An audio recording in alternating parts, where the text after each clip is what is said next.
Շքեղ միջոցառման ընթացքում մի երիտասարդ աշխատակից նկատում է մեկուսացած մի աղջկա, որն անտարբեր է երաժշտության աշխարհի նկատմամբ։ Նա մոտենում է, նրբիկ բարի մի շարժում խախտում է լռությունը, արթնացնելով երկար քնած զգացմունքներ։ Այդ պահին ծնվում է նոր ընտանիք, միավորված ոչ թե արյամբ, այլ սիրով, քաջությամբ համատեղ քայլերով։ Կեսօրի արը ողողել էր Կասկադի առանձնատան այգիները, որը Երանի ամենաբացառիկ թաղամասերից մեկի, կենտրոնի, տպավորիչ կառույցներից էր։ Սովորաբար լուռ ու մեկուսի այդ վայրը լցվել էր պաշտոնական հագուստով գործարարների նրբաճաշակ աղմուկով։ Հայթեքը, երկրի խոշորագույն տեխնոլոգիական ընկերություններից մեկը, նշում էր իր 20-ամյակը ներդրողների, գործընկերների բարձրաստիճան աշխատակիցների համար կազմակերպված միջոցառմամբ։ 28-ամյա Անահիտ Հովհաննիսյանը այս ամենին հետում էր հիացմունքի լարվածության խառնուրդով։ Որպես ընկերության սոցիալական պատասխանատվության ծրագրի մանկական զարգացման նորանշանակ մասնագետ, դա նրա առաջին պաշտոնական օրն էր։ Գանգուր մազերը հավաքված էին զուսպ սանրվածքով, մուգ կապույտ, պարզ, բայց էլեգանտ զգեստով, նա փորձում էր անկաշկանդ ելալ այն մարդկանց շրջապատում, ովքեր միլիոններ էին շարժում ընդամենը մեկ ձեռքսեղմումով։ Անահիտ, արի ծանոթացնեմ քեզ մի քանի մարդու հետ, կանչեց մարդկային ռեսուրսների տնօրեն Մարինե Պետրոսյանը, նրան առաջնորդելով աշխույժ զրուցող խմբերի միջով։ Սա Ռուբենն է, մեր ֆինանսական տնօրենը։ Իսկ սա Լուսինեն է, մարքեթինգի բաժնից։ Անահիտը ժպտում ու ձեռք էր սեղմում, կրկնելով անուններ, որոնք գիտեր, րոպեներ անց կմոռանար։ Սակայն նրա հայացքը գրավեց մի անսովոր տեսարան ընդարձակ սրահի անկյունում։ Մի աղջնակ, որը 8 տարեկանից ավելի չէր լինի, միայնակ նստած էր այգուն նայող հսկայական պատուհաններից մեկի մոտ։ Նա հագել էր նուրբ վարդագույն զգեստ, բայց փեշը մի փոքր ճմրթված էր, լաքապատ կոշիկները, թեթակի փոշոտ։ Ձեռքերում մի փոքրիկ երաժշտական արգղիկ ուներ, որը անընդհատ պտտում էր։ Ո՞վ է այդ երեխան, զգուշորեն հարցրեց Անահիտը Մարինեին։ Ախ, Մարինեն վարանեց, իջեցնելով ձայնը։ Դա Սոնան է, Դավիթ Մելիքյանի դուստրը։ Դավիթ Մելիքյանը։ Առանձնատան տիրոջ ընկերության գործադիր տնօրենը, Անահիտի աչքերը լայնացան։ Այո։ Նա հազվադեպ է աղջկան բերում միջոցառումների, բայց այսօր դայակը վերջին պահին հիվանդացել է։ Աղջիկը դե, նա նյարդազարգացման խանգարում ունի։ Ոչ ոքի հետ չի խոսում, չի շփվում։ Աշխատակիցներին հանձնարարված է նրան չանհանգստացնել։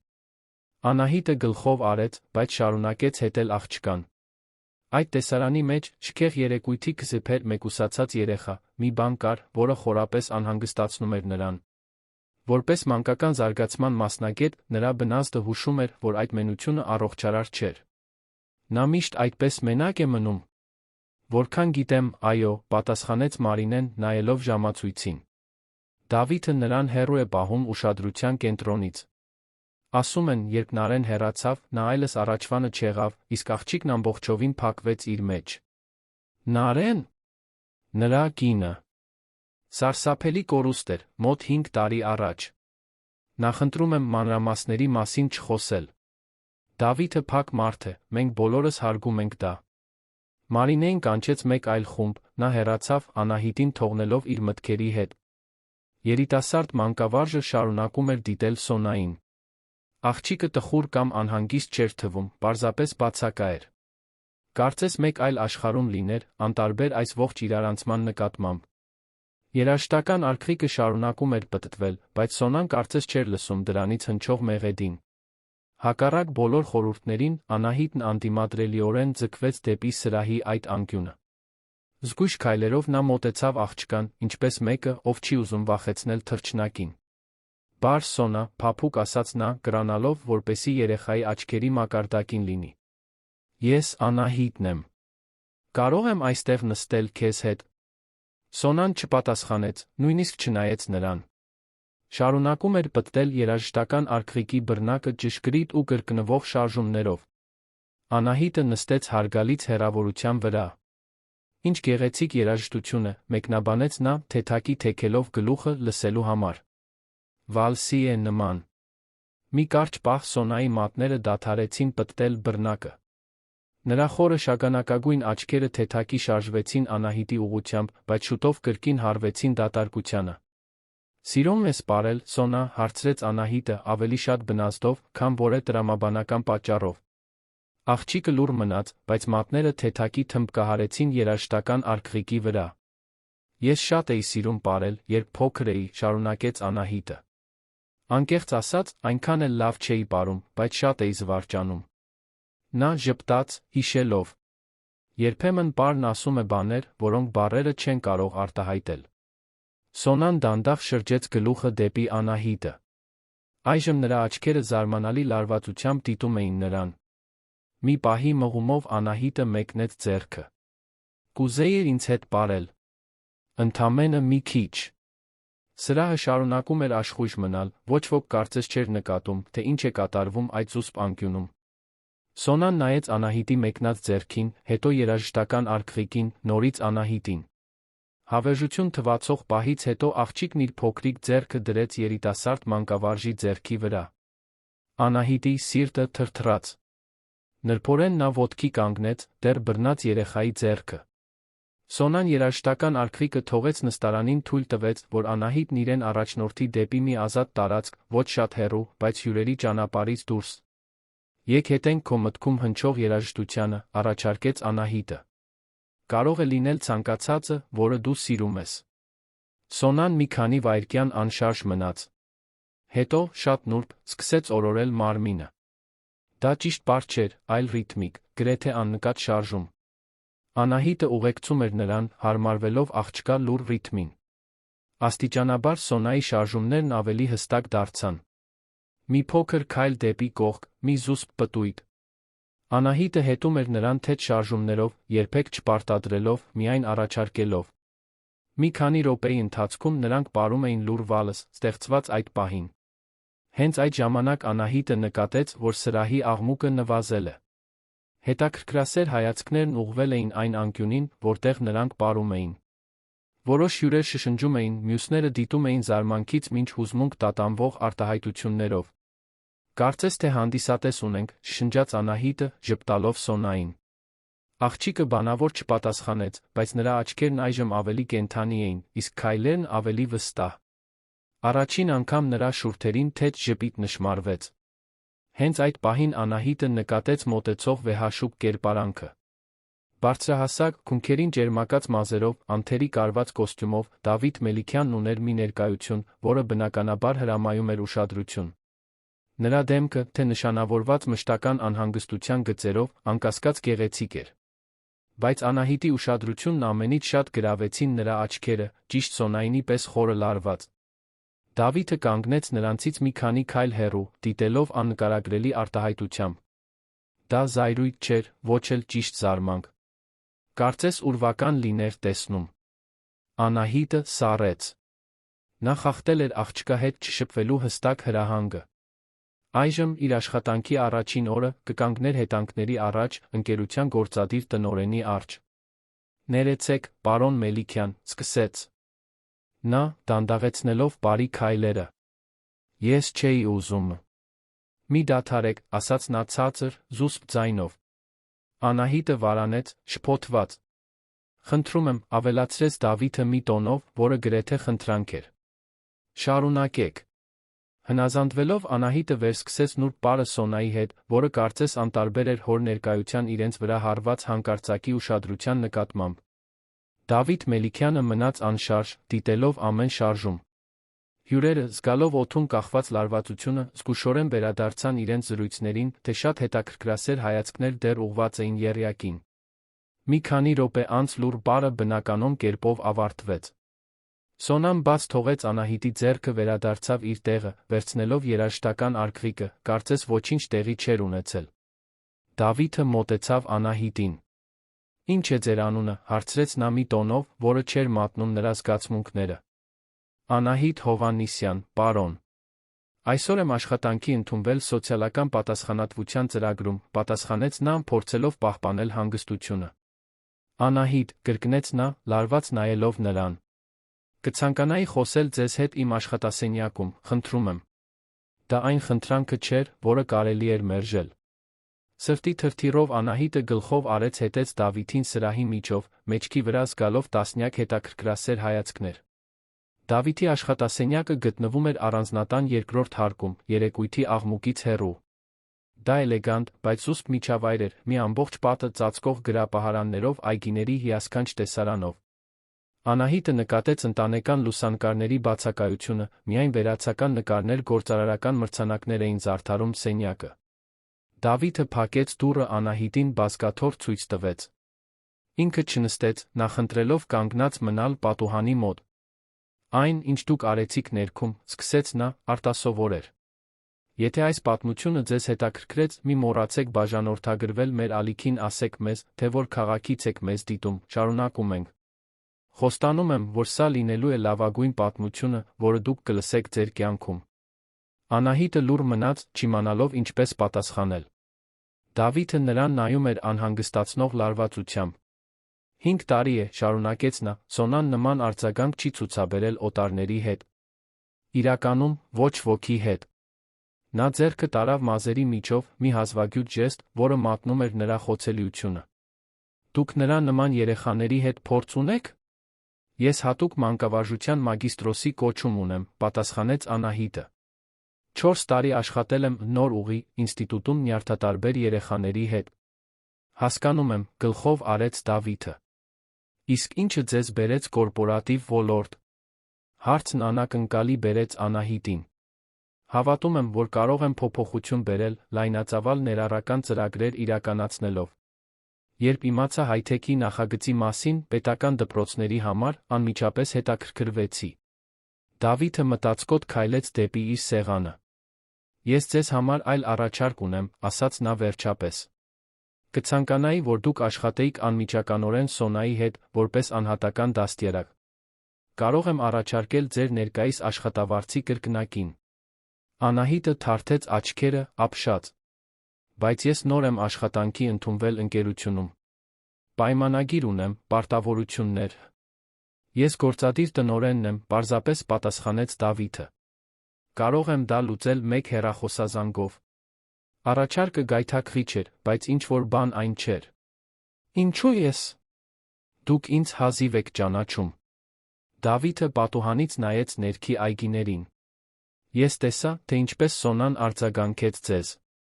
5 րոպեում դուք հասաք ավելիին, քան մասնագիտացված թերապևտները տարիների ընթացքում։ Չեմ կարող բացատրել, բայց նա վարանեց, բառերն ընտրելով։ Ճիշտ էր թվում։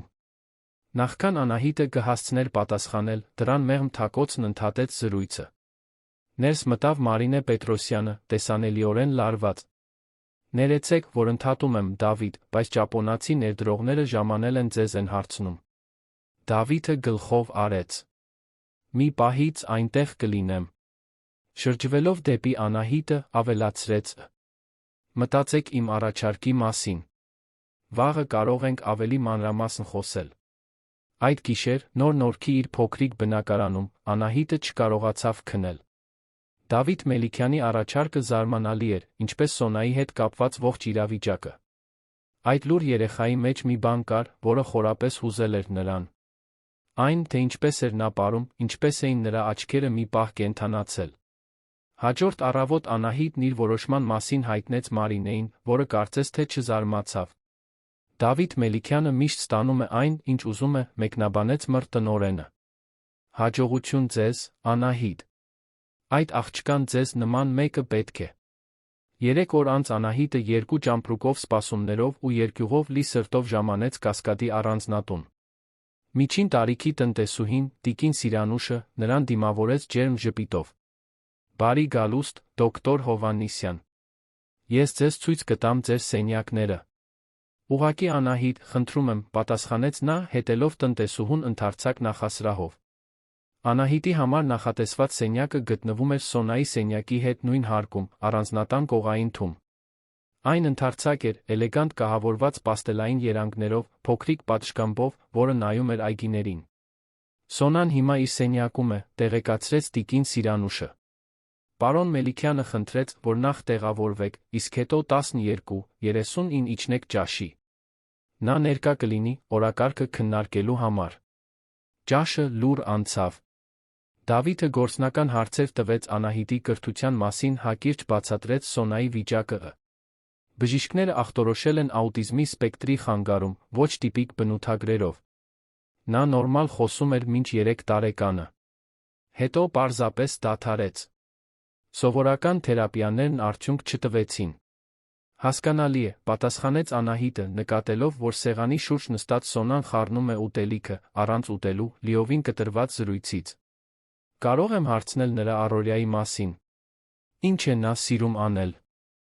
Դավիթը մի պահ անհարմար զգաց։ Սոնան շատ կառուցվածքային առօրյա ունի։ Առավոտյան անհատական դասեր ուսուցիչների հետ, որոնք գալիս են տուն։ Էրգոթերապիա, շաբաթական 3 անգամ։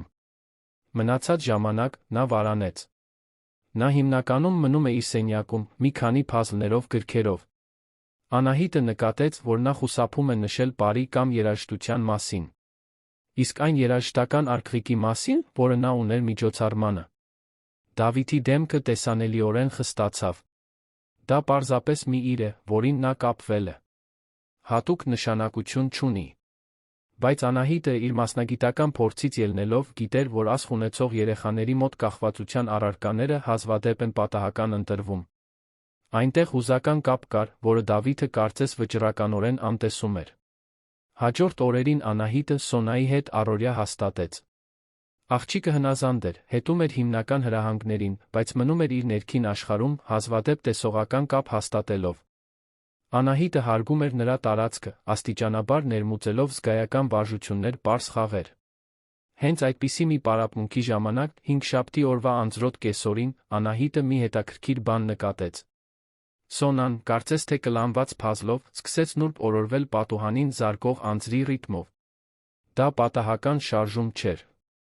Կար ռիթմ, գրեթե լուռ բարի նման։ Մի պահի մղումով Անահիտը միացրեց պարապմունքների սենյակի անկյունում դրված փոքրիկ ռադիոն։ Մեղմ դասական երաժշտությունը լցրեց սենյակը։ Սոնայի շարժումներն անմիջապես փոխվեցին, համաժամանակեցվելով նոր մեղեդու հետ։ Քեզ դուր է գալիս այս երաժշտությունը, Սոնա, փափուկ հարցրեց Անահիտը։ Ինչպես սպասվում էր, բանավոր պատասխան չեղավ, բայց աղջկա աչքերը մի պահ հանդիպեցին Անահիտի աչքերին։ Մի փոքրիկ հրաշք, որն ավելի հաճախ էր սկսել տեղի ունենալ։ Երբ երաժշտությունն ավարտվեց, Սոնան ոտքի կանգնեց, քայլեց դեպի իր դպրոցական պայուսակը, հանելով փոքրիկ երաժշտական արկղիկը։ Այն բերելով Անահիտի մոտ, պտտեց բռնակը, թույլ տվեց, որ նուրբ մեղեդին լցնի սենյակը։ Հիանալի է, մեկնաբանեց Անահիտը։ Ուզում ես նորից ապրել։ Աղջիկը չպատասխանեց, բայց կանգնեց սենյակի կենտրոնում, կարծես սպասելով։ Անահիտը ոտքի կանգնեց, ինչպես միջոցառմանը, մեկնեց ձեռքը։ Սոնան ընդունեց այն, սկսելով նուրբ ու զուսպ պար։ Նրանք այնքան կլանված էին, որ չնկատեցին դռան մոտ կանգնած տիկին Սիրանուշին, որը արցունքն աչքերին դիտում էր նրանց։ Տնտեսուհին լուռ հեռացավ, բայց այդ գիշեր, երբ Դավիթը վերադարձավ աշխատանքից, Անահիտն իր արտահայտությունից հասկացավ, որ նա արդեն տեղյակ է։ Լսեցի, որ դու Սոնան այսօր ապրել եք, ասաց նա ընթրիքի ժամանակ չեզոք տոնով։ Այո, պատասխանեց Անահիտը, որոշելով ուղիղ լինել։ Երաժշտությունը կարծես ինչ-որ բան է բացում նրա մեջ։ Դա ոչ բանավոր հաղորդակցման ձ է, որն աշխատում է։ Դավիթը մի երկար կում գինի խմեց, կարծես քաջություն հավաքելով։ Սոնային չպետք է խրախուսել ապրել։ Կարող եմ հարցնել, ինչու՞, հարցրեց Անահիտը, պահպանելով հանգիստ ձայնը, չնայած տարակուսանքին։ Որովհետև ես եմ խնդրում, պատասխանեց նա, կտրելով ցանկացած քննարկում։ Այդ գիշեր, անհանգիստ, Անահիտը որոշեց ավելի շատ բան իմանալ առանձնատան մասին։ Լռություններ, երբ նա քայլում էր միջանցքներով, որոնք լուսավորված էին միայն պատուհաններից ներս թափանցող լուսնի լույսով։ Երրորդ հարկում նա գտավ մի սենյակ, որը կարծես հին երաժշտական սենյակ լիներ, ծածկված դաշնամուր, փոշոտ նոտաներով դարակներ։ Անկյունի փոքրիկ գրասեղանին նա գտավ լուսանկարների ալբոմ։ Վարանեց, իրեն ներխուժող զգալով, բայց հետաքրքրասիրությունը հաղթեց։ Առաջին էջերում ավելի երիտասարդ, ժպտացող Դավիթն էր, իր ճանաչած խիստ մարդու գրեթե անճանաչելի տարբերակը։ Նրա կողքին, գրեթե բոլոր լուսանկարներում, մի շլացուցիչ կին էր, մուգ մազերով, պայծառ ժպիտով։ Նարէ, շշնջաց Անահիտը, ճանաչելով Սոնայի նույն աչքերը։ Ալբոմը թերթելով, Անահիտն ավելին հայտնաբերեց։ Նարեն բեմի վրա, բալետի պաչկայով, Նարեն բալետի խմբի հետ, Նարեն ծաղիկներ ստանալիս ներկայացումից հետո, որի մակագրության մեջ գրված էր Երանի օպերայի բալետի թատրոն, 2012։ Վերջին էջում մի լուսանկար կար, որից Անահիտի շունչը կտրվեց։ Նարեն մոտ 3 տարեկան Սոնային սովորեցնում էր բալետի դիրք, երկուսն էլ ծիծաղում էին։ Այդ նկարի երջանկությունը գրեթե շոշափելի էր։ Ինչ ես անում այստեղ։ Դավիթի խիստ ձայնը սթափեցրեց նրան։ Նա կանգնած էր դռան մոտ, դեռ աշխատանքային կոստյումով, դեմքը զայրույթի դիմակ։ Ներեցեք, Անահիտն արագ փակեց ալբոմը։ Ես ուղղակի… Տան այս հատվածը արգելված է, ասաց նա, մոտենալով ալբոմը ձեռքից վերցնելով։ Կարծում էի, շրջայցի ժամանակ դա հասկացրել էի։ Իրականում, դուք այս սենյակը չնշեցիք, պատասխանեց Անահիտը, վերականգնելով հանգստությունը։ Հետո, որոշելով ռիսկի դիմել, ավելացրեց. Նա բալերինա էր, այնպես չէ՞։ Նարեն… Անունը կարծես ֆիզիկական հարված լիներ Դավիթի համար։ Մի պահ նրա ինքնատիրապետման դիմակը տատանվեց։ Դա կապ չունի Սոնայի հետ ձեր աշխատանքի հետ, պատասխանեց նա վերջապես։ Ունի, պնդեց Անահիտը։ Սոնան երաժշտությանն ու պարին արձագանքում է այնպես, ինչպես ուրիշ ոչ մի բանի։ Հիմա հասկանում եմ, ինչու։ Դավիթը ալբոմը դրեց գզրոցում, փակելով այն մի փոքրիկ բանալիով, որը գրպանում էր պահում։ Ես սա չեմ քննարկելու։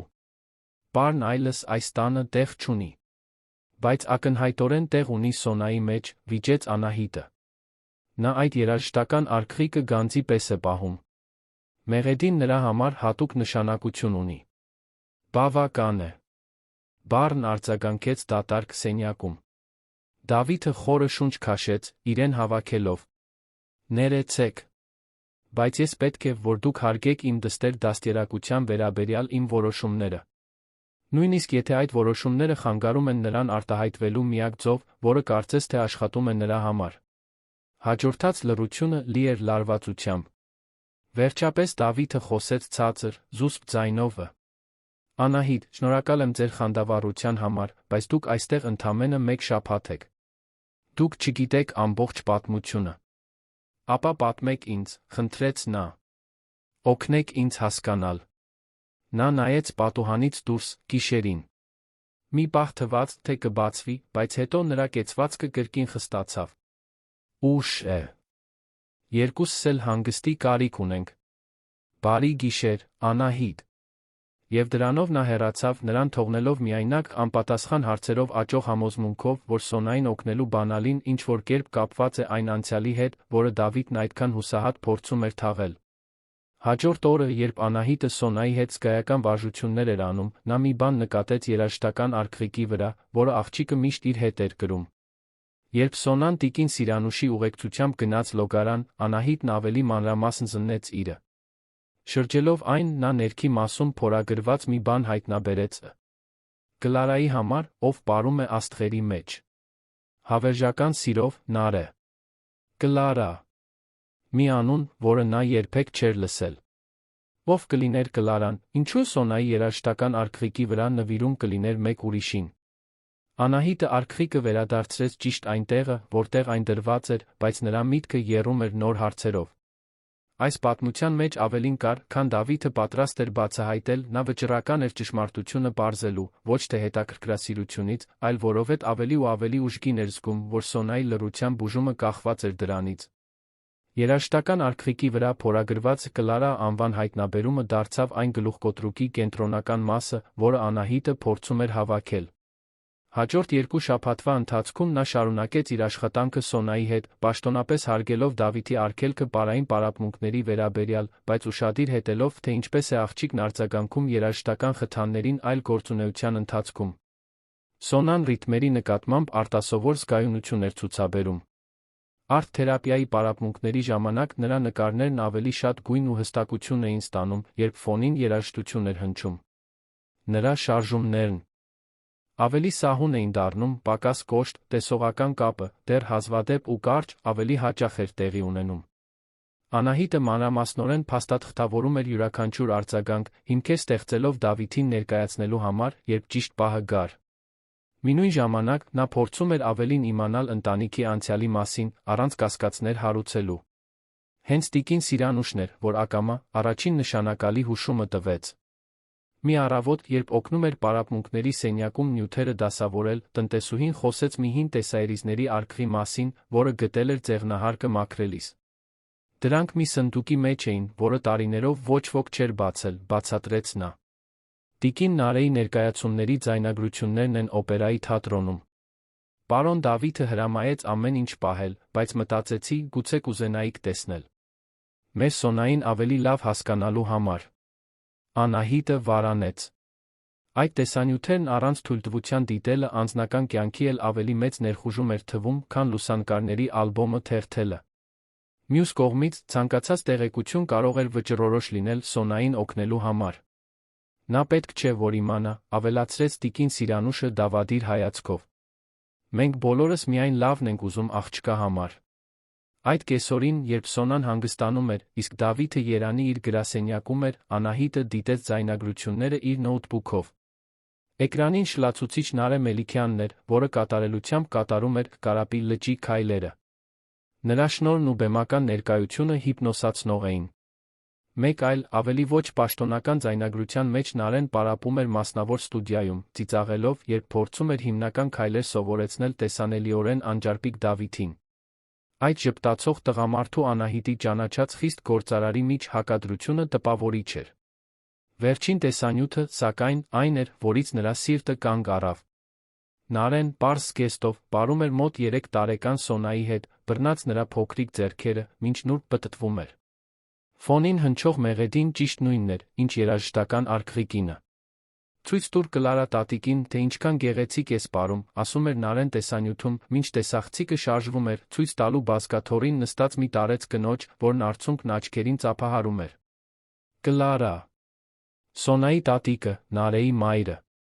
Գլուխկոտրուկի կտորը տեղը ընկավ։ Երաժշտական արկղիկը հավանաբար պատկանել էր Կլարային, նախքան Սոնային անցնելը։ Երբ տեսանյութն ավարտվեց, Անահիտը հասկացավ, որ մենակ չէ։ Սոնան կանգնած էր դռան մոտ, անսովոր լարվածությամբ դիտելով էկրանը։ Սոնա, ներիր, չնկատեցի, որ արթնացել ես, ասաց Անահիտը, արագ փակելով նոութբուքը։ Աղջիկը մոտեցավ, ի զարմանս Անահիտի, դիպավ համակարգչի փակ էկրանին, ապա մատնացույց արեց իրեն։ Այո, դու ես տեսանյութում, հաստատեց Անահիտը։ Մայրիկիդ հետ։ Սոնան վերցրեց երաժշտական արկղիկը, որը, ինչպես միշտ, իր հետ էր, դրեց այն նոութբուքի կողքին, կապ հաստատելով երկու առարկաների մեջ։ Հետո մի ժեստով, որից Անահիտի շունչը կտրվեց, աղջիկը սկսեց կրկնել ճիշտ նույն քայլերը, որոնք կատարել էր տեսանյութում Նարեի հետ։ Դու հիշում ես, շշնջաց Անահիտը, հիացած։ Դու հիշում ես մայրիկիդ հետ պարելը։ Սոնայի պարն այժմ այլ էր։ Դրանք պարզապես պատահական շարժումներ չէին։ Կար նպատակ, մկանային հիշողություն, կարծես նրա մարմինը հիշում էր այն, ինչ միտքն արգելափակել էր։ Իմպուլսիվորեն Անահիտը ոտքի կանգնեց, միացավ աղջկան, հետելով նրա քայլերին։ Գրեթե 15 րոպե նրանք միասին պարեցին լուր վալսը, կապված մի հաղորդակցությամբ, որը գերազանցում էր բառերը։ Հենց այդ պահին դուռը լիովին բացվեց, բացահայտելով Դավիթ Մելիքյանին։ Նրա դեմքը, որը սովորաբար անխռով էր, ցուցադրում էր ցնցումի զայրույթի խառնուրդ։ Ինչ է կատարվում այստեղ, հարցրեց նա, ձայնը վտանգավոր հանգիստ։ Սոնան անմիջապես ընդհատեց իր պարը, քաշվելով սենյակի մի անկյուն, երաժշտական արկղիկը ամուր սեղմած կրծքին։ Դավիթ, սկսեց Անահիտը, փորձելով պահպանել հանգստությունը։ Սոնան, ուղղակի։ Ես տեսա, թե ինչ էր կատարվում, ընդհատեց նա։ Սկզբում տեսանյութերը, հիմա սա։ Այն բանից հետո, երբ ես հստակորեն հասկացրի, որ չեմ ուզում պարը վերադառնա այս տուն։ Նա հիշում է, պնդեց Անահիտը։ Սոնան հիշում է Նարեի հետ պարելը։ Դա կենսական հուզական կապ է, որը մենք չենք կարող անտեսել։ Դուք իրավունք չունեք, ասաց նա, առաջ գալով սենյակում։ Իրավունք չունեք այդ հիշողությունները փորփրելու։ Ինչ հիշողություններ, Դավիթ։ Երջանիկները։ Նրանք, որոնք ցույց են տալիս, որ Սոնան հաղորդակցվում է բարի միջոցով։ Ինչու է դա այդքան սպառնալից ձեզ համար։ Դավիթը մի պահ փակեց աչքերը, կարծես ֆիզիկական ցավի դեմ պայքարելով։ Երբ դրանք նորից բացեց, նրա որոշումը կայացված էր։ Անահիտ, շնորհակալ եմ ձեր աշխատանքի համար մինչ այս պահը, բայց կարծում եմ մենք սխալ ենք գործել։ Կխնդրեմ Մարինեին, որ Սոնայի համար այլ մասնագետ գտնի։ Աշխատանքից ազատումը անակնկալի բերեց Անահիտին, չնայած աճող լարվածությանը։ Դուք ինձ աշխատանքից հեռացնո՞ւմ եք ձեր դստերը օգնելու փորձի համար։ Ես դադարեցնում եմ մեր պայմանավորվածությունը, քանի որ դուք անտեսել եք իմ ուղղակի հրահանգները, իմ դստերը դաստիարակելու վերաբերյալ, ուղղեց նա։ Խնդրում եմ, հավաքեք ձեր իրերը։ Ես կկազմակերպեմ ձեր տեղափոխումը առատաձեռն փոխհատուցում։ Սա փողի մասին չէ, բողոքեց Անահիտը, զգալով, թե ինչպես են հիասթափության արցունքները հավաքվում աչքերում։ Սա Սոնայի մասին է։ Նայեք նրան հիմա։ Սոնան կուչ էր եկել անկյունում, մարմինն առաջ ու հետ օրորելով։ Ինքնակարգավորող վարքագիծ, որը Անահիտը չէր նկատել առանձնատանն իր առաջին օրերից ի վեր։ Դուք ավելի շատ վնաս եք պատճառում, քան օգուտ, մեղադրեց Դավիթը։ Այս հարցը փակված է։ Անահիտը նայեց Սոնային, հետո Դավիթին։ Լավ, ասաց նա վերջապես։ Ես կգնամ։ Բայց մինչ այդ պետք է, որ դուք պատասխանեք մի հարցի։ Ո՞վ է Կլարան։ Հարցը Դավիթին ֆիզիկական հարվածի պես դիպավ։ Նա թեթակի սայթաքեց, հենվելով մոտակա սեղանին։ Որտեղից եք լսել այդ անունը։ Փորագրված է երաժշտական արկղիկի վրա, պատասխանեց Անահիտը։ Կլարայի համար, ով պարում է աստղերի մեջ։ Հավերժական սիրով, Նարէ։ Դավիթը նայեց Սոնայի ձեռքի երաժշտական արկղիկին, կարծես առաջին անգամ լիներ այն իսկապես տեսնում։ Կլարան Նարեի մայրն էր, ասաց նա վերջապես, ձայնը գրեթե անլսելի։ Սոնան նրան պաշտում էր։ Նա կանգ առավ, չկարողանալով շարունակել։ Դավիթ, Անահիտը մի քայլ արեց նրա ուղղությամբ, փափկացնելով ձայնը։ Ինչ է պատահել ձեր ընտանիքի հետ։ Մի պահ թվաց, թե նա կպատասխանի։ Նրա դեմքը ցույց տվեց մի խոցելիություն, որը Անահիտը երբեք չէր տեսել։ Բայց հետո, ինչպես փակվող դուռ, նրա արտահայտությունը նորից խստացավ։ Խնդրում եմ, հավաքեք ձեր ճամպրուկները։ Վարորդը հասանելի կլինի 2 ժամից։ Եվ դրանով նա հեռացավ, Անահիտին թողնելով Սոնայի հետ, որը շարունակում էր իր ռիթմիկ օրորը սենյակի անկյունում, երաժշտական արկղիկը սեղմելով կրծքին։ Պարտված, Անահիտը ծնկի իջավ աղջկա կողքին։ Ցավում եմ, Սոնա։ Ես փորձեցի։ Ի զարմանս իրեն, Սոնան մեկնեց ձեռքը դիպավ նրա դեմքին, մի կապի ժեստ, որից Անահիտի շունչը կտրվեց։ Դա պարզապես հպում չէր, դա հաղորդակցություն էր։ Աղջկա աչքերում գիտակցություն կար, մի հասկացողություն, որը գերազանցում էր նրա վիճակը։ Հետո Սոնան բացեց երաժշտական արկղիկը, Անահիտի ներկայությամբ առաջին անգամ ինքնուրույն պտտեց բռնակը, թույլ տալով, որ մեղեդին լցնի սենյակը։ Այդ գիտակցված ժեստը այն հաստատումն էր, որի կարիքն ուներ Անահիտը։ Սոնայի համար ճանապարհ կար, երաժշտության բարի միջոցով։ Եթե Դավիթը չէր կարողանում դա տեսնել, գուցե կուրացել էր սեփական ցավից։ 2 ժամ անց Անահիտն ավարտում էր իր ճամպրուկները հավաքելը, ծանր սրտով։ Որոշեց Դավիթին գրություն թողնել, թե գիտեր, որ այն հավանաբար կանտեսվի։ Նա զգուշորեն գրեց. Դավիթ, Սոնան հաղորդակցվում է բարի միջոցով, ինչպես մյուս երեխաները, բառերով։ Դա ժխտելը նշանակում է ժխտել նրա ձայնը։ Գիտեմ, որ ձեր անցյալում ցավ կա, բայց Սոնայի ներկան չպետք է զոհաբերվի դրա համար։ Երաժշտական արկղիկը նրա կապն է մոր տատիկի հետ, սիրո մի շղթա, որը գերազանցում է ժամանակը։ Երբ պատրաստ լինեք թույլ տալ, որ երաժշտությունը վերադառնա այս տուն, ես հասանելի կլինեմ օգնելու համար։ Մինչ այդ, շնորհակալ եմ ձեր արտասովոր դստերը ճանաչելու հնարավորության համար։ Անահիտ Հովհաննիսյան, նա գրությունը թողեց իր սենյակի սեղանին իջավ վերջին հրաժեշտի համար։ Տիկին Սիրանուշը նրան սպասում էր նախասրահում, տեսանելիորեն վշտացած։ Դուք համաձայն չեք սրա հետ, այնպես չէ, հարցրեց Անահիտը։ Տնտեսուհին գլուխը թափահարեց։ Պարոն Դավիթն առաջվանը չէ, երբ դե այն օրվանից։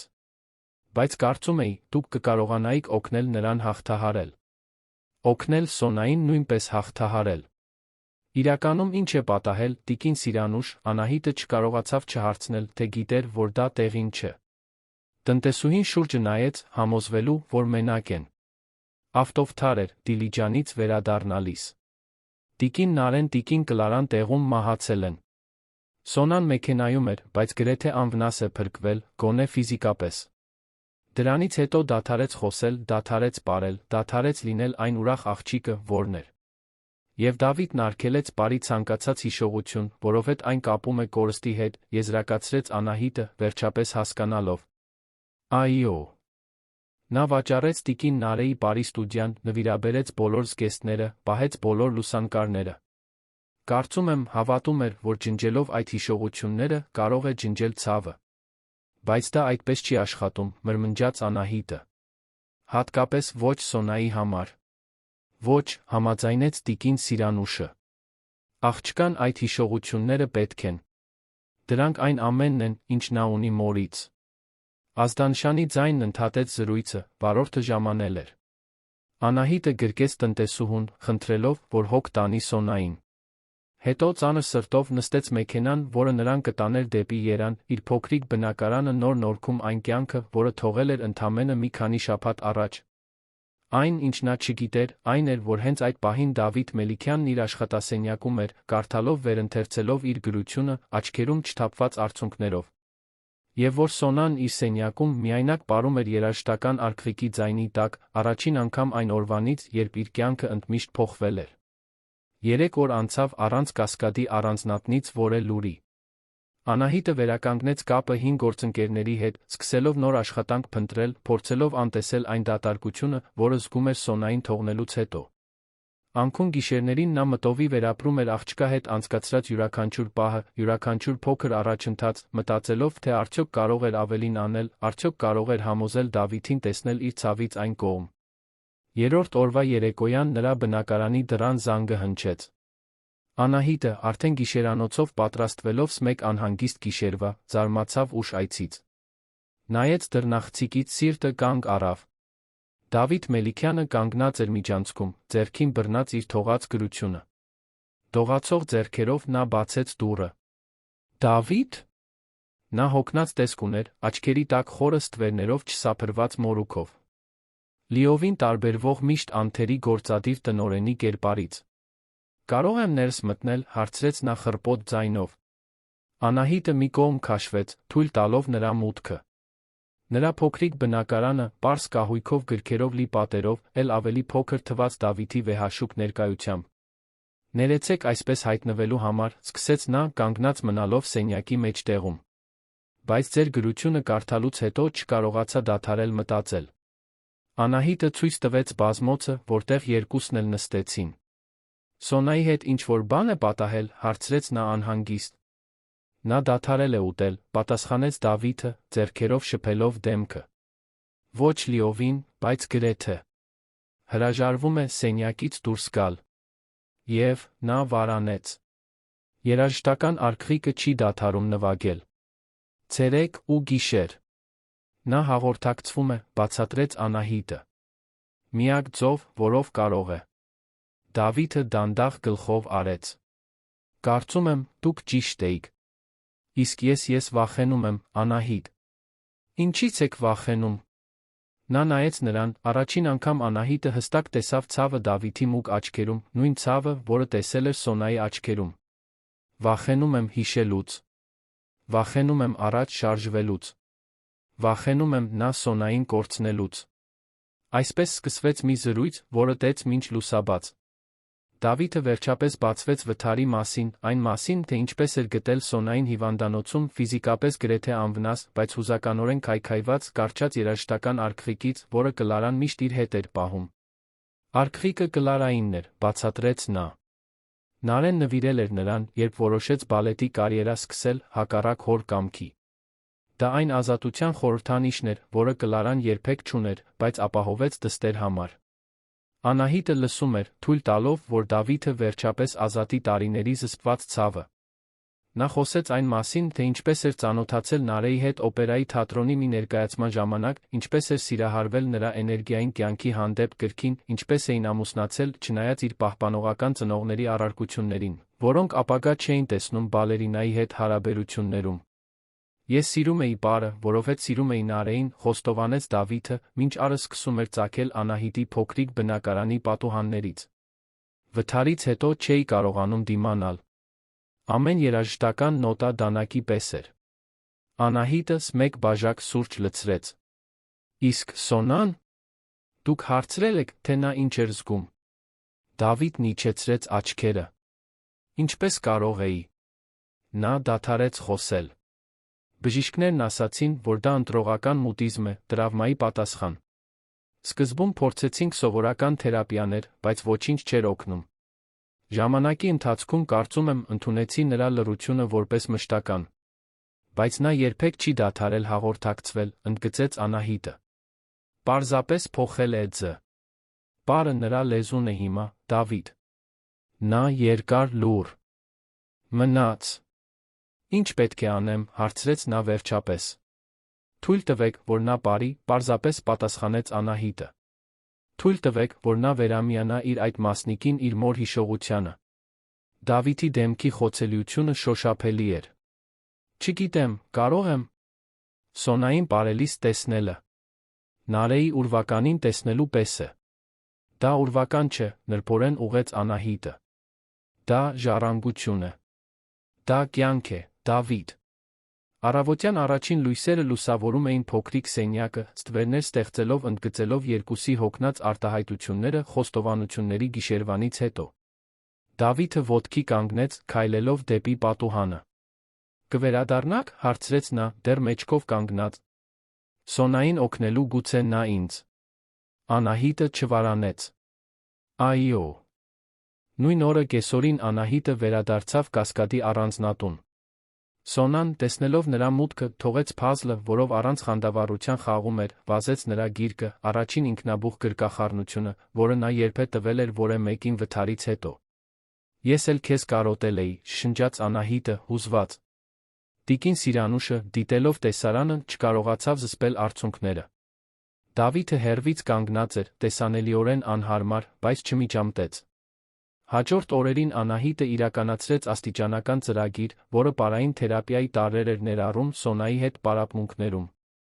Նրանք սկսեցին պարզ, իմպրովիզացիոն շարժումներից, առանց սպասումների կամ կառուցվածքի։ Աղջիկն արձագանքում էր աճող խանդավառությամբ, օգտագործելով մարմինը, արտահայտելու այն, ինչ բառերը չէին կարողանում։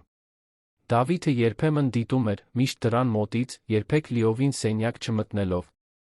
Նրա դեմքը հակասական զգացմունքների դիմակ էր, ցավ, կարոտ մի թույլ հույս։ Մի հատկապես արդյունավետ կեսօրին Անահիտը մի միտք ունեցավ։ Սոնա, եկ մեր սեփական պարի լեզուն ստեղծենք։ Ամեն շարժում կարող է տարբեր բան նշանակել։ Աղջիկը գլուխը թեքեց, հետաքրքրված, մինչ Անահիտը ցուցադրում էր։ Տես, այս պտույտը կարող է նշանակել ես ուրախ եմ։ Իսկ այս ներքշարժումը կարող է լինել բար։ Սոնան կրկնօրինակեց ժեստերը, ապա զարմանալիորեն ստեղծեց մի նորը, մի փոքր ցատկ, որին հաջորդում էր ձեռքերի սահուն շարժում։ Ինչ է դա նշանակում, հարցրեց Անահիտը, հիացած նախաձեռնությամբ։ Աղջիկը կրկնեց շարժումը, ապա մատնացույց արեց Անահիտին։ Իմ մասին է։ Նա ժպտաց։ Գուցե նշանակում է Անահիտ։ Սոնան գլխով արեց, մի փոքր ժպիտ ձավորվեց նրա շուրթերին։ Օրեցօր նրանք կառուցում էին այս ֆիզիկական բառապաշարը։ Մի շարժում այոյի համար, մեկ այլ ոչ ի։ Ժեստեր, ջուր, ուտելիք, հոգնած բառերի համար։ Սոնան արագ էր սովորում, անհամբեր այս նոր ձով իրեն հասկանալի դարձնելու համար։ Դավիթը, տեղեկացված առաջընթացի մասին, սկսեց ավելի երկար դիտել պարապմունքները, երբեմն հետո հարցեր տալով։ Նա իսկապես հասկանում է, թե ինչ է անում, հարցրեց նա մի անգամ, երբ Սոնան գրեթե 20 րոպե զրուցել էր Անահիտի հետ պարի միջոցով։ Ամեն շարժումը միտումնավոր է, վստահեցրեց Անահիտը։ Նա իմաստ է ստեղծում, Դավիթ։ Նա հաղորդակցվում է։ Եթե դուք էլ սովորեք այս լեզունը։ Նա հետ քաշվեց, դեռ պատրաստ չլինելով։ Քայլ առ քայլ։ Մի անձրոտ առավոտ, երբ նրանք աշխատում էին գրադարանում, Սոնան անսպասելի բան արեց։ Նա Անահիտին ձեռքից բռնած տարավ դեպի մի կոնկրետ գրապահարան համառորեն մատնացույց արեց վեր։ Անահիտը հասավ նշված տեղը գտավ, թաքնված գործնական գրքերի մեջ, բալետի պատմություն գրքի մաշված օրինակը։ Ուզում ես սա կարդալ, հարցրեց նա, զարմացած։ Սոնան բացասական գլխով արեց, ապա բացեց գիրքը, բացահայտելով, թե ինչ էր թաքնված ներսում։ Նարեի լուսանկարը սպիտակ կարապի զգեստով, հետի մասում նվիրումով է։ Իմ փոքրիկ բալերինա Սոնային, որը մի օր կպարի ամպերի մեջ, ինչպես ես։ Իմ ողջ սիրով, մայրիկ։ Անահիտը զսպեց հուզմունքը։ Դու գիտեիր, որ սա այստեղ է եղել այսքան ժամանակ։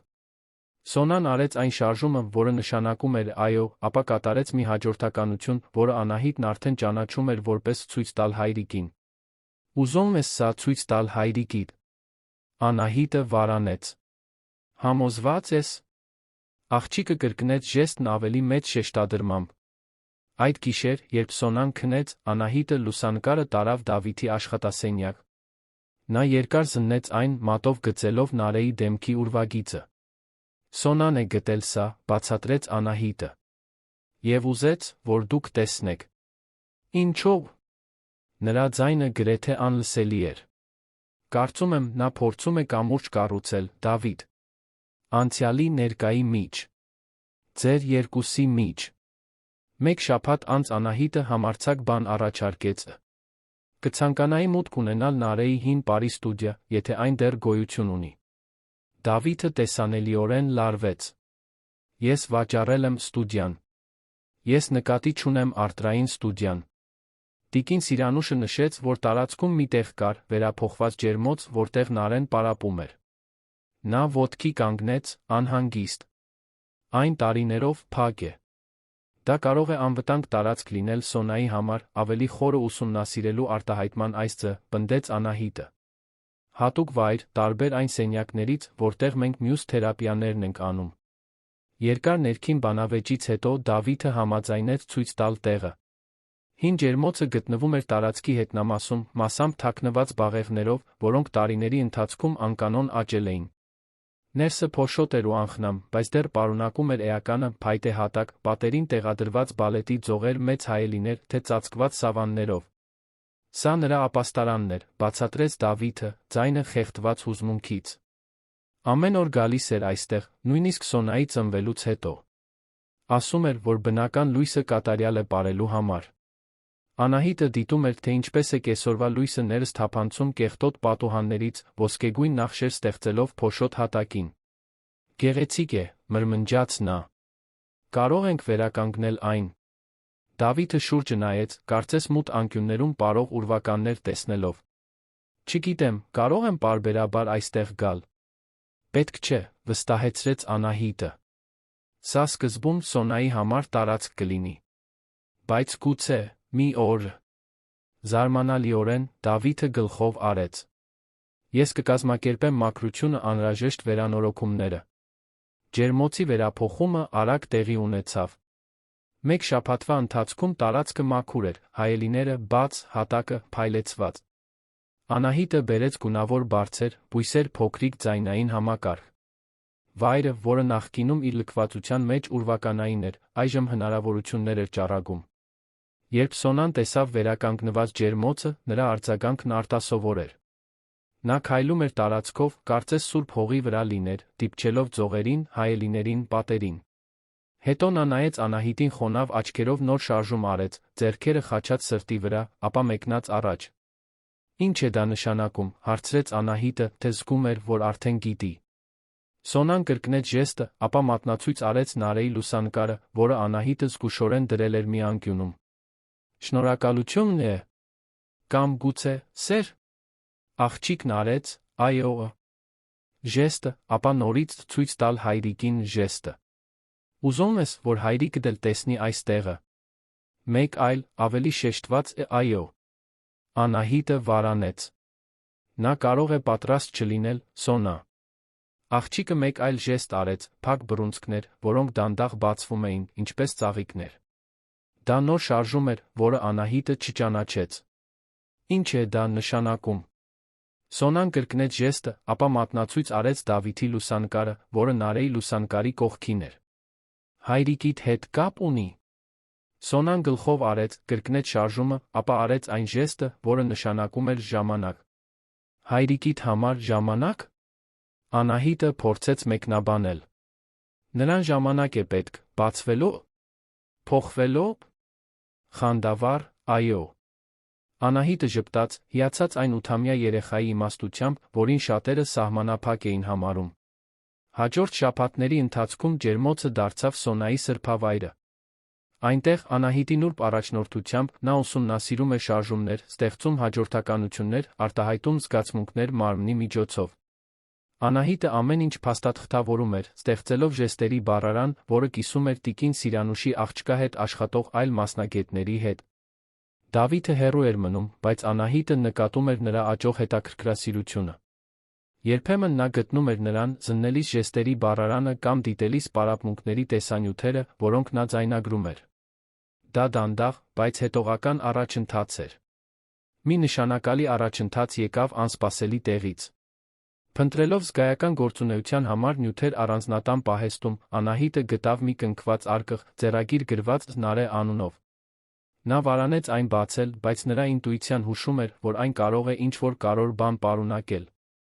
Ներսում, խնամքով փաթաթված մետաքսե թղթի մեջ, մի զույգ վարդագույն բալետի կոշիկներ էին, տեսանելիորեն օգտագործված, բայց լավ պահպանված։ Պիտակի վրա նշված էր. Առաջին պրոֆեսիոնալ զույգ, դեբյուտ օպերայում, 2009։ Անահիտն իր գտածոն տարավ Դավիթի մոտ, որը գրասենյակում էր։ Սա գտա, պարզապես ասաց նա, արկղը դնելով սեղանին։ Դավիթը երկար նայեց կոշիկներին, ապա հարգանքով դիպավ դրանց։ Նա բոլոր զույգերը պահում էր։ Ասում էր, որ յուրաքանչյուրը մի պատմություն է պատմում։ Դավիթ, Անահիտը զգուշորեն ընտրեց իր բառերը։ Կարծում եմ, Սոնան պետք է ունենա այս կոշիկները։ Նա բարձրացրեց աչքերը, տագնապած։ Դրանք շատ փոքր են նրա համար։ Ոչ թե հագնելու համար, անպայման, այլ որպես շոշափելի կապ իր մոր հետ։ Մի բան, որը պատկանել է Նարեին, որը նրա կրքի մի մասն է եղել։ Դավիթը փակեց աչքերը, խորը շնչելով։ Երբ նորից բացեց դրանք, նրա հայացքում վճռականություն կար։ Ես ինքս կտամ դրանք նրան։ Հաջորդ առավոտ Դավիթը հայտնվեց ջերմոցում, առաջին անգամ դրա վերականգնումից հետո։ Սոնան Անահիտի հետ շարժումների հաջորդականության մեջ էր, բայց անմիջապես կանգ առավ, տեսնելով հորը, աչքերը լայն բացված զարմանքից։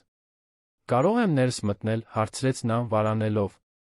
Սոնան խանդավառությամբ, այո, ժեստ արեց։ Դավիթը մոտեցավ, բռնած արկղը։ Քեզ համար մի բան եմ բերել, աղջիկս։ Աղջիկը հետաքրքրությամբ նայեց արկղին։ Երբ Դավիթը բացեց այն, բացահայտելով կոշիկները, Սոնան մի քանի վայրկյան անշարժ մնաց։ Հետո թեթակի դողացող ձեռքերով դիպավ մաշված կտորին, ժապավեններին, ծայրերին, որոնք ցույց էին տալիս անթիվ ներկայացումների ջանքերի հետքերը։ Այնուհետ, ի զարմանս Անահիտի Դավիթի, Սոնան կոշիկները գրկեց կրծքին սկսեց լաց լինել, առաջին արցունքները, որ թափում էր վթարից հետո։ Դրանք տխրության արցունքներ չէին, այլ ճանաչման, կապի, սիրո։ Դավիթը ծնկի իջավ դստեր կողքին, անորոշ թե ինչպես արձագանքի։ Սոնան, դեռ մի ձեռքով բռնած կոշիկները, մյուսով արեց այն ժեստը, որը Անահիտը ճանաչեց որպես գրկախառնություն։ Նա ուզում է, որ դուք գրկեք իրեն, հուզված թարգմանեց Անահիտը։ Դավիթը գրկեց դստերը, զսպելով սեփական արցունքները։ Ներիր ինձ, շշնջաց նա։ Ներիր, որ փորձեցի սա քեզնից խլել։ Պատնեշը կոտրվել էր։ Հաջորդ օրերին Դավիթը սկսեց ամաչկոտորեն մասնակցել ջերմոցի պարապմունքներին։ Սկզբում միայն դիտելով, հետո հարցեր տալով, վերջապես փորձելով սովորել որոշ ժեստեր, որոնք կազմում էին Սոնայի լուր լեզուն։ Անհավանական է, մեկնաբանեց նա մի կեսօր, երբ դիտում էր Սոնային բարդ շարժումների հաջորդականություն կատարելիս։ Երբեք չէի գիտակցել, թե որքան է նա հասկանում, որքան է ուզում հաղորդակցվել։ Մենք բոլորս ուզում ենք հասկացված լինել, պատասխանեց Անահիտը։ Սոնան պարզապես այլ ճանապարհ է գտել։ Հենց Դավիթն էր, ի զարմանս Անահիտի, որ առաջարկեց փոքրիկ ներկայացում կազմակերպել։ Միայն մեզ մի քանի մտերիմ մարդկանց համար, բացատրեց նա։ Նրա առաջընթացը նշելու Նարեին հարգելու համար։ Նախագիծն արագ դարձավ տան բոլորի ուշադրության կենտրոնը։ Ջերմոցը զարդարվեց նուրբ լույսերով, ծաղիկներով։ Սոնան, երբեք այսքան խանդավառ չլինելով, ժամերով պարապում էր իր պարուսույցը Անահիտի հետ։ Նա պնդեց, որ հագնի պարզ, սպիտակ զգեստ, ոչ մի շքեղ բան, մոր կոշիկները, թե դրանք չափազանց մեծ էին նրա ոտքերի համար։ Ներկայացման երեկոյան հանդիսատեսը ընդամենը 6 հոգի էր՝ Դավիթը, տիկին Սիրանուշը, Սոնայի երկու անհատական ուսուցիչները, էրգոթերապտը բժշկուհին, որը նրան ուղեկցում էր վթարից ի վեր։ Սպասումը շոշափելի էր։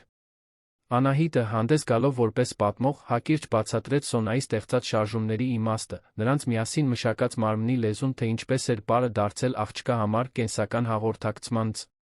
Երբ երաժշտությունը սկսվեց, նույն մեղեդին երաժշտական արգղիկից, բայց նվագախմբային, ավելի ամբողջական տարբերակով, որը Դավիթը հատուկ պատվիրել էր, Սոնան հայտնվեց Շիրմայի հետից, բոբիկ, ձեռքին բռնած մոր կոշիկները։ Այն, ինչ հաջորդեց, բոլորին անխոս թողեց։ Սոնան ոչ միայն պարեց, նա իր մարմնով պատմություն պատմեց։ Կորստի, մենության, բայց նա հույսի վերամիավորման պատմություն։ Նրա շարժումները երբեմն սահուն, երբեմն կտրուկ, փոխանցում էին մի հուզմունք, որը գերազանցում էր բառերի անհրաժեշտությունը։ Վերջում Սոնան կոշիկները դրեց ջերմոցի կենտրոնում պարզ խոնարհում արեց։ Հանդիսատեսը, հուզված, ոտքի կանգնած ծափահարեց։ Դավիթը, դեմքով ազատորեն հոսող արցունքներով, առաջինը ոտքի կանգնեց գնաց դստեր մոտ։ Սոնան նայեց հորը, ապա Անահիտին, որը հեռվից դիտում էր։ Աղջիկն իրենց միանալու ժեստ արեց։ Երբ Անահիտը մոտեցավ, Սոնան բռնեց նրա Դավիթի ձեռքերը, միացնելով դրանք։ Հետո արեց այն ժեստը, որը նշանակում էր ընտանիք։ Ոչ մի բառ չէր կարող ավելի լավ արտահայտել այն, ինչ տեղի էր ունենում այդ պահին, մի բուժում, որը սկսվում էր ոչ միայն Սոնայի, այլ նրանց բոլորի համար։ Ջերմոցում կայացած ներկայացումից մեկ ամիս անց Կասկադի առանձնատան կյանքը նոր ռիթմ էր գտել։ Սոնայի ժեստերի լեզուն դարձել էր տան առօրյայի մի մասը։ Նույնիսկ ամենանոր աշխատակիցները սովորում էին հիմնական շարժումները աղջկա հետ հաղորդակցվելու համար։ Անահիտը նվիրումով համակարգում էր այս գործընթացը, ստեղծելով նկարազարդ գրքույկներ, պրակտիկ պարապմունքներ բոլորի համար։ Դավիթի Սոնայի հարաբերությունները նույնպես ծաղկեցին։ Գտնելով մի հավասարակշռություն, որը տարիներ շարունակ անհնար էր թվում։ Ամեն գիշեր, քնելուց առաջ, հայր-դուստր ունեին իրենց հատուկ պահը։ Նրանք կարճ պարում էին երաժշտական արգղիկի ձայնի տակ, մի ավանդույթ, որը սկսվեց ամաչկոտորեն, բայց շուտով սրբազան դարձավ երկուսի համար էլ։ Ինչ վերաբերում է Անահիտին, նրա դիրքը տանը փոխվել էր։ Նա այլևս միայն Սոնայի դաստիարակը չէր, այլ ընտանիքի կյանքում էական ներկայություն։ Նրա հարաբերությունները Դավիթի հետ աստիճանաբար զարգանում էին, կառուցված փոխադարձ հարգանքի ընդհանուր նպատակի, Սոնայի բարեկեցության վրա։ Մի առոտ շաբաթ օր, երբ Սոնան պարապում էր ջերմոցում տիկին Սիրանուշի հսկողության տակ, Դավիթը Անահիտին զբոսանքի հրավիրեց այգիներում։ Ես շատ եմ մտածել ապագայի մասին, մեկնաբանեց նա, երբ նրանք քայլում էին բուրավետ վարդերի միջով։ Այն մասին, թե ինչ կարող ենք անել Սոնային օգնելու համար։ Նա անհավանական առաջընթաց է գրանցել, պատասխանեց Անահիտը։ Նրա հաղորդակցությունը ընդլայնվում է ամեն օր։ Այո, բայց ես դրանից այն կողմ եմ մտածում։ Դավիթը կանգ առավ, նայելով վեհաշուկ առանձնատանը։ Այս տունը կառուցվել է տպավորելու, ոչ թե ջերմություն հաղորդելու համար։ Նարեն միշտ դա էր ասում։ Անահիտը ժպտաց, պատկերացնելով բալերինայի անկեղծությունը Դավիթի գործարար աշխարհի դեմ։ Նա ճիշտ էր, շարունակեց նա։ Եվ հիմա ես գիտակցում եմ, որ մենք կարող ենք ավելի նշանակալի բան անել այս ամբողջ տարածքով, այն ռեսուրսներով, որոնք ունենք։ Ինչ նկատի ունեք։ Դավիթը շրջվեց դեպի նա, աչքերը փայլելով մի էներգիայով, որը Անահիտը հազվադեպ էր տեսել։ Ես ուզում եմ հիմնադրամ ստեղծել Նարեի անունով։ Արվեստի կենտրոն նյարդատարբեր երեխաների համար։ Անահիտը հուզմունքի ալիք զգաց։ Դավիթ, դա հրաշալի կլիներ։ Մենք կարող ենք հենց այստեղից սկսել, օգտագործելով ջերմոցը տարածքի այլ հատվածները, բացատրեց նա խանդավառված։ Հետո, ով գիտի, ընդլայնվել դեպի այլ վայրեր։ Առաջարկել պար երաժշտություն, կերպարվեստ, արտահայտման բոլոր այն ձերը, որոնք հաճախ ավելի հասանելի են, քան բառերը այս երեխաների համար։ Դուք ձեր ցավը կվերածեիք արտասովոր դրական բանի, նկատեց Անահիտը, հուզված գաղափարից։ Ես դա մենակ չէի անի, պատասխանեց Դավիթը, Անահիտի ձեռքերը բռնելով իր ձեռքերի մեջ։ Կցանկանայի, որ դուք ղեկավարեիք նախագիծը, Անահիտ։ Ոչ ոք ավելի լավ չի հասկանում, թե ինչ ենք մենք փորձում ստեղծել։ Առաջարկը նրան անակնկալի բերեց։ Ես։ Բայց իմ փորձը սահմանափակվում է։ Կյանքեր փոխակերպելով նրբորեն ընդհատեց Դավիթը։ Հնարավորություններ տեսնելով այնտեղ, որտեղ ուրիշները միայն սահմանափակումներ են տեսնում։ Երաժշտություն բերելով լուր տներ։ Անահիտի աչքերը խոնավացան։ Այն վստահությունը, որ Դավիթը ցուցաբերում էր նրա հանդեպ, հուզիչ էր, բայց այդ հրավերի մեջ ավելին կար, նրանց միջև ձևավորված հատուկ կապի ճանաչում։ Ինձ թիմ պետք կլիներ, սկսեց նա պլանավորել, արդեն տարված գաղափարով։ թերապետներ, մանկավարժներ, արվեստագետներ։ Դուք կունենաք այն ամենը, ինչ ձեզ հարկավոր է, վստահեցրեց Դավիթը։ Եվ ամենակարևորը, դուք կունենաք Սոնային, որպես մեր առաջին դեսպան։ Աղջիկը, կարծես կանխած գալով, որ իր մասին են խոսում, վազելով հայտնվեց այգում, հետից տիկին Սիրանուշը, որը փորձում էր հասնել նրան։ Սոնան կանգնեց նրանց դիմաց, շնչակտուր ժպտալով, կատարելով ժեստերի արագ հաջորդականություն։ Նա ասում է, որ նոր շարժում է ստեղծել, ուզում է մեզ ցույց տալ, թարգմանեց Անահիտը։ Դավիթը կրացավ դստեր մակարդակին։ Մենք անհամբեր սպասում ենք տեսնելու, արքայադուստր։ Սոնան կատարեց մի բարդ շարժում, որը ներառում էր պտույտ, որին հաջորդում էր երակայական գրկախառնություն, ավարտվում էր ձեռքերը առաջ մեկնած, կարծես ինչ-որ բան առաջարկելով։ Գեղեցիկ է, մեկնաբանեց Դավիթը։ Ինչ է դա նշանակում։ Աղջիկը մատնացույց արեց Անահիտին, ապա հորը կրկնեց շարժումը։ Կարծում եմ, նա ժեստ է ստեղծել մեր երկուսի համար, հուզված առաջարկեց Անահիտը։ Մեզ համար միասին։ Դավիթը նայեց Սոնային, ապա Անահիտին, նրա հայացքում ինչ-որ բան փոխվեց, որոշում էր կայացվում, քայլ էր արվում։ Սոնան միշտ ավելի ընկալունակ է եղել, քան մենք պատկերացնում էինք, ասաց նա, նորից ոտքի կանգնելով։ Հետո ի զարմանս Անահիտի, Դավիթը պաշտոնական կերպով մեկնեց ձեռքը։ Օրիորդ Հովհաննիսյան, կշնորհեք ինձ այս պարը։ Հենց այնտեղ այգում Սոնայի հավանության ծափերի տիկին Սիրանուշի արցունքները թաքցնելու փորձերի ներքո Դավիթն ու Անահիտը պարեցին առանց երաժշտության, բացի նրանից, որը գոյություն ուներ իրենց սրտերում։ Դա տեխնիկապես կատարյալ պար չէր, Դավիթը դեռ անճարպիկ էր իր քայլերում, բայց կար մի անկեղծություն, մի կապ, որը գերազանցում էր տեխնիկան։ Հաջորդ ամիսների ընթացքում հիմնադրամի գաղափարը սկսեց կոնկրետ ստանալ։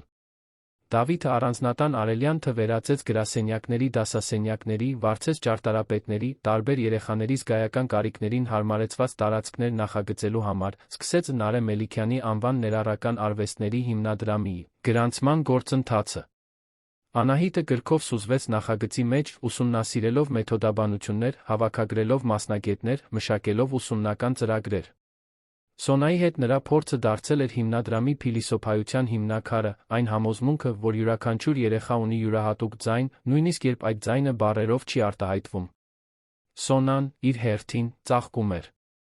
Նրա ժեստերի բառապաշարը էքսպոնենցիալ կերպով ընդլայնվեց, նա սկսեց հետաքրքրություն ցուցաբերել ուրիշներին սովորեցնելու հարցում, դառնալով փոքրիկ հրահանգիչ հիմնադրամի փորձնական ծրագրերի համար եկած առաջին երեխաների համար։ Հենց այդպիսի մի սկզբնական պարապմունքի ժամանակ տեղի ունեցավ այն, ինչը հետագայում բոլորն անվանեցին հրաշքը։ Սոնան մի շարժում էր ցուցադրում ծանր աուտիզմով մի տղայի, երբ փոքրիկը, հիասթափված, որ չի կարողանում կրկնել ժեստը, սկսեց լաց լինել։ Դավիթը, որը զգուշորեն դիտում էր, մտավ սենյակ օգնելու։ Ոչինչ, տղաս, ասաց նա նրբորեն, կրանալով տղայի կողքին։ Սովորելու համար ժամանակ է պետք։ Սոնան մոտեցավ, դիտելով փոխազդեցությունը։ Հետո ի զարմանս բոլոր ներկաների, ձեռքը դրեց հոր ուսին ասաց ցածր, բայց հստակ ձայնով. Հայրիկ, թող ես ցույց տամ։ Հաջորդած լռությունը էր։ Դավիթը սառեց, չկարողանալով հավատալ իր լսածին։ Անահիտը, սենյակի մյուս կողմում, գցեց իր ձեռքի պլանշետը։ Սոնաշ շնջաց Դավիթը, դանդաղ շրջվելով դեպի դուստրը։ Դու խոսեցի՞ր։ Աղջիկը գլխով արեց, դեմքին փոքրիկ ժպիտ։ Ես միշտ գիտեի ինչպես, ասաց նա, բառերը դանդաղ դուրս գալով, կարծես խորը տեղից փորված։ Պարզապես խոսելու պատճառ չէի գտնում։ Դավիթը ամուր գրկեց դստերը, արցունքներն անհնար էր զսպել։ Անահիտը միացավ նրանց, նույնպես հուզված, մինչ մյուս երեխաներն ու թերապետները դիտում էին արտասովոր տեսարանը։ Ավելի ուշ, երբ սկզբնական հուզմունքն անցավ, բժիշկները բացատրեցին, որ Սոնայի նման դեպքեր, թե հազվադեպ, պատահում են։ Երեխաները, որոնք ծանր տրավմաներից հետո ընտրողական մուտիզմ են զարգացնում, կարող են ի վերջո վերսկսել խոսքը, երբ գտնում են անվտանգ միջավայր բավարար մոտիվացիա այդ հմտության հետ վերամիանալու համար։ Դա բժշկական հրաշք չէր, բացատրեց Սոնայի նյարդաբանը։ Դա մարդկային հրաշք էր։ Դուք ստեղծել եք մի միջավայր, որտեղ նա իրեն ապահով է զգում, նորից արտահայտվելու համար։ Հաջորդ օրերին Սոնան ավելի շատ խոսեց, միշտ կարճ ու պարզ նախադասություններով, հաճախ միահյուսված իր պարային ժեստերի հետ, որոնք շարունակում էին մնալ նրա նախընտրելի հաղորդակցման ձ. Նա իր ձով բացատրեց, որ խոսելը դադարեցնելը գիտակցված ընտրություն չէր, Պարզապես բառերն անհետացել էին վթարից հետո, կարծես ձմեռային քուն մտած լինեին նրա մտքի մի անկյունում։ Պարն օգնեց ինձ նորից գտնել բառերը, ասաց նա Անահիտին ջերմոցում մի պարապմունքի ժամանակ։ Կարծես դրանք թաքնված էին իմ մարմնում, ոչ թե գլխում։ Սոնայի խոսքի աստիճանական վերականգնումը նոր հարթություն հաղորդեց հիմնադրամի աշխատանքին։ Անահիտը այս յուրահատուկ հեռանկարը ներառեց ծրագրերում, շեշտելով, թե ինչպես կարող են արտահայտման տարբեր ձևերը, շարժում, արվեստ, երաժշտություն, ստեղծել այլընտրանքային նյարդային ուղիներ այն հմտությունների համար, որոնք թվում էին կորած կամ երբեք չզարգացած։ Հիմնադրամի ստեղծումից 6 ամիս անց Դավիթը պաշտոնական միջոցառում կազմակերպեց, այն պաշտոնապես ներկայացնելու երանյան հասարակությանը։ Ընտրված վայրը խորհրդանշական էր՝ Երանի օպերայի բալետի թատրոնը, որտեղ Նարեն փայլել էր որպես բալերինա։ Այն բեմում, որը մի օր պատկանել էր մորը, Սոնան պետք է ներկայացներ հատուկ պարային համար, ծրագրի մյուս երեխաների ուղեկցությամբ։ Միջոցառման երեկոն եկավ, թատրոնը լեփ-լեցուն էր հեղինակավոր հյուրերով, գործարարներ, քաղաքական գործիչներ, արվեստագետներ, լրագրողներ։ Անահիտը, էլեգանտ կապույտ զգեստով, վերահսկում էր վերջին մանրամասները կուլիսներում, մինչ Դավիթը դիմավորում էր հյուրերին նախասրահում։ Ներկաների թվում էին Նարեի բալետի խմբի բազմաթիվ նախկին գործընկերներ, որոնք հուզված էին տեսնելով նրա ժառանգության նման նշանակալի շարունակությունը։ Ներկա էին նա ներառական կրթության մասնագետներ ամբողջ Հայաստանից, անհամբեր ծանոթանալու այն առաջատար մեթոդաբանությանը, որը մշակում էր հիմնադրամը։ Երբ լույսերը մարեցին, աղմուկը դադարեց, Դավիթը բեմ բարձրացավ կարճ ելույթի համար։ «Բարի երեկո բոլորին», սկսեց նա, տեսանելիորեն հուզված։ «Մի քանի տարի առաջ ես այդ վթարում ավելին կորցրի, քան իմ կինը։ Ես կորցրի երաժշտություն լսելու, գեղեցկություն տեսնելու, նոր սկիզբներին հավատալու իմ կարողությունը։ Եվ շատ առումներով ես կորցրի նա իմ դստերը, որը փակվեց մի լուռ աշխարհում, որտեղ ես չէի կարողանում հասնել նրան»։ Հանդիսատեսը հարգալից լռությամբ լսում էր։ Նարեն միշտ ասում էր, որ պարը հոգու երաժշտությունը տեսանելի դարձնելու միջոց է։ Ես իսկապես չէի հասկանում, թե դա ինչ է նշանակում, մինչ որ Սոնան, իր լուռ պարի միջոցով, սկսեց ցույց տալ ինձ։ Եվ մինչ որ մի արտասովոր մարդ մտավ մեր կյանք, բավականաչափ քաջությամբ, մարտահրավեր նետելու իմ համոզմունքներին, իմաստությամբ տեսնելու լռությունից այն կողմ։ Դավիթը ժեստ արեց դեպի կուլիսներ, Անահիտը դժկամորեն միացավ նրան բեմում, ջերմ ծափահարությունների ներքո։ Այս գիշեր, շարունակեց Դավիթը, բռնելով Անահիտի ձեռքը, մենք նշում ենք ոչ միայն հիմնադրամի մեկնարկը, այլ բուժման մի ճանապարհորդություն։ Մի հիշեցում, որ նույնիսկ ամենամութ պահերին երաժշտությունը երբեք իսկապես չի դադարում, պարզապես հնչում է այնպիսի հաճախականություններով, որոնք մենք պետք է վերսովորենք լսել։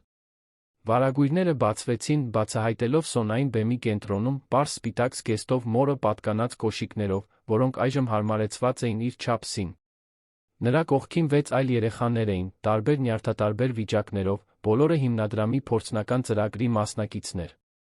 Հաջորդած ներկայացումը հուզեց նույնիսկ ամենաթերահավատներին։ Դա տեխնիկապես կատարյալ ներկայացում չէր։ Որոշ երեխաներ վարանում էին իրենց շարժումներում, մյուսները երբեմն կորցնում էին ռիթմը, բայց անկեղծությունն ու մաքուր ուրախությունը անհերքելի էին։ Սոնան զարմանալի վստահությամբ առաջնորդում էր խմբին, զգուշորեն օգնելով ընկերներին, երբ անհրաժեշտ էր, ցուցաբերելով մի կարեկցանք, որը շատերը անհնար կհամարեին իր պատմություն ունեցող երեխայի համար։ Վերջում, երբ երեխաները կատարեցին իրենց համատեղ խոնարհումը, հանդիսատեսը պայթեց ծափահարություններով։ Դավիթն ու Անահիտը միացան խմբին բեմում, Սոնան, մի ինքնաբուխ ժեստով, որը հուզված հառաչանքներ առաջացրեց հանդիսատեսի մոտ, վերցրեց խոսափողը։ Իմ անունը Սոնա Մելիքյան է, ասաց նա փոքր, բայց հստակ ձայնով, որը լցրեց թատրոնը բարձրախոսների միջոցով։ Երբ ես կորցրի մայրիկիս, ես կորցրի նա ձայնս։ Բայց ես երբեք չկորցրի երաժշտությունն իմ ներսում։ Հարգալից լռություն տիրեց թատրոնում։ Մայրիկս միշտ ասում էր, որ պարը ոտքի պոեզիան է, շարունակեց Սոնան մի իմաստությամբ, որը գերազանցում էր իր 9 տարիքը։ Այսօր մենք պարում ենք բոլոր այն երեխաների համար, որոնք դեռ փնտրում են իրենց սեփական պոեզիան։ Հաջորդած ծափահարությունները տեցին մի քանի րոպե։ Լրագրողները լուսանկարում էին, սոցիալական քննադատները կատաղի նշումներ էին անում, պոտենցիալ հովանավորները այցեքարտեր էին փոխանակում։ Նարե Մելիքյանի անվան ներառական արվեստների հիմնադրամը պաշտոնապես եկել էր աշխարհ, խոստանալով փոխակերպել անթիվ երեխաների կյանքեր։ Ավելի ուշ այդ գիշեր, երբ հյուրերը հեռացան, երեխաներին տուն տարան, Դավիթը, Անահիտը, Սոնան մնացին գրեթե դատարկ թատրոնում։ Այն բեմում, որտեղ այդքան երազանքներ էին իրականացել, Դավիթը վերցրեց փոքրիկ երաժշտական արգղիկը, որը Սոնան միշտ իր հետ էր կրում։ «Կարծում եմ, ժամանակն է, որ սա նորից հանրության մեջ հնչի», ասաց նա, պտտելով բռնակը։ Նուրբ մեղեդին լցրեց թատրոնը, արձագանքելով պատմական պատերին։ Դավիթը ձեռքը մեկնեց Անահիտին, որը ժպիտով ընդունեց այն։ Սոնան միացավ նրանց, երեքը միասին պարեցին միակ լուսարձակի տակ, որը մնացել էր միացված, նրանց երկարած ստվերները պրոյեկտվելով հետի պատին, այլս ոչ թե երեք առանձին մարդ, այլ մի ընտանիք, միավորված արյունից ավելի ուժեղ բանով, ընտրությամբ, համառությամբ, սիրով։ Հաջորդ շաբաթ կյանքը շարունակեց իր ընթացքը Կասկադի առանձնատանը, որն այժմ մասամբ վերածվել էր հիմնադրամի կենտրոնակայանի։ Երեխաները ամեն կեսօր գալիս էին դասերի, կյանք շարժում բերելով այն տարածքներին, որոնք երկար ժամանակ դատարկ էին մնացել։ Ջերմոցը, որը նախկինում ցավոտ հիշողությունների դամբարան էր, այժմ լի էր ծիծաղով երաժշտությամբ։ Մի արոտ կեսօր, երբ Սոնան օգնում էր մի նոր աշակերտուհու սովորել պարզ շարժում, Դավիթը գտավ Անահիտին այգում, բացօթյա հաջորդ դասի համար նյութեր դասավորելիս։ Իրավաբաններն ավարտեցին հիմնադրամի փաստաթղթերը, մեկնաբանեց նա, նստելով նրա կողքին քարե նստարանին։ Ամեն ինչ պաշտոնականացված է։ Ինչ հրաշալի է, պատասխանեց Անահիտը, ժպտալով։ Նարեն հպարտ կլիներ։ Դավիթը գլխով արեց, նայելով աշնանային կապույտ երկնքին։ Ես շատ եմ մտածել ժամանակի մասին, Անահիտ։ Այն մասին, թե ինչպես կարող է այն միաժամանակ լինել այդքան դաժան, այդքան առատաձեռն։ Ինչպես։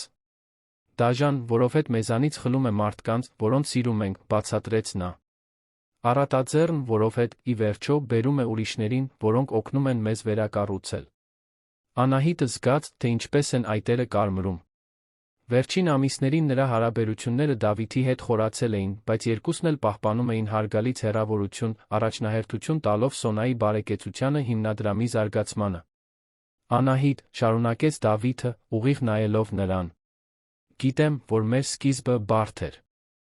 Բայց ուզում եմ, որ իմանաս, որ այն, ինչ զգում եմ քո հանդեպ, գերազանցում է երախտագիտությունը։ Դա մի բան է, որը չէի սպասում նորից զգալ։ Նախքան նա կհասցներ պատասխանել, վազելով հայտնվեց Սոնան, աչքերը փայլելով հուզմունքից։ Հայրիկ։ Բիա։ Եկեք տեսեք։ Մարիանան կարողացավ անել այն շարժումը, որը շաբաթներով պարապում էինք։ Դավիթը ժպտաց, զգուշորեն բռնելով Անահիտի ձեռքը։ Գալիս ենք, արքայադուստր։ Միասին նրանք հետեցին Սոնային դեպի ջերմոց, որտեղ մոտ 7 տարեկան Դաունի համախտանիշով մի աղջնակ հպարտորեն կատարում էր կատարյալ պտույտ։ Մյուս աշակերտները խանդավառությամբ ծափահարում էին, ստեղծելով աջակցության տոնակատարության շրջանակ։ Այդ պահին, դիտելով տեսարանը, Անահիտը խորը համոզմունք զգաց։ Նա գտել էր իր տեղը աշխարհում։